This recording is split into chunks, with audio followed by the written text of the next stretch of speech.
Brilliance Audio presents Flame by John Lutz.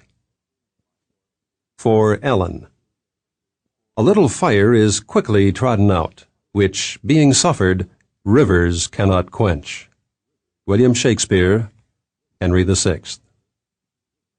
Flame. Chapter 1. Outside the window, the sun bore down with the brilliance and blanching effect of a cosmic tanning lamp. It made the eyes ache. Magellan Avenue was a wide, pale ribbon of pavement. The white stucco combination courthouse and jail across the street looked as if it were constructed of meringue skimmed from the richest of pies. Beyond it, the sun-sparked sea undulated with a shallow glitter that suggested sequins suspended just below the surface like mischievous, half-formed thoughts. Inside the office, Carver sat quietly in his new chair, leaning back with his lame leg propped up on his gleaming new desk. Through the silence in the office, he could barely hear the surf breaking on the narrow white beach beyond the buildings on the other side of Magellan. The fetid fish scent of the sea seeped into the cool office with the sound of the waves. He'd been content working out of his home, Edwina's home actually, a few miles north on the coast highway. But Edwina was in real estate and had mentioned a possible good deal in a building in downtown Del Moray. At first, he had resisted the suggestion. Discussion ensued. Positions wavered.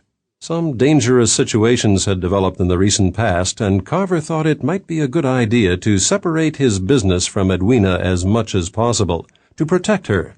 So in the end, it was Carver who'd insisted and who now sat in the quiet office with nothing to do except organize paper clips and rubber bands, though they were already pretty well whipped into shape.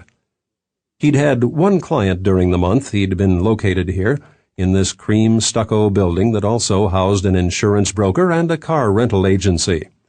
The client had been a wronged husband, a Volkswagen dealer named Wayne Garnett, who, as it turned out, was dealing in murder as well as drugs smuggled into the country in new cars, options not mentioned on the sticker. Carver was getting a headache sitting here staring into the searing clear light beyond the window. He dropped his leg from the desk with a solid thump, levered himself to his feet with his walnut cane, and limped across the carpet to close the drapes. He was about to yank on the cord when he saw the dark blue Cadillac pull into the gravel lot. It was a sedan DeVille, one of the last of the block-long models, and was waxed and buffed to a deep shine that gave back the sunlight and danced with reflected images of palm trees and pale buildings.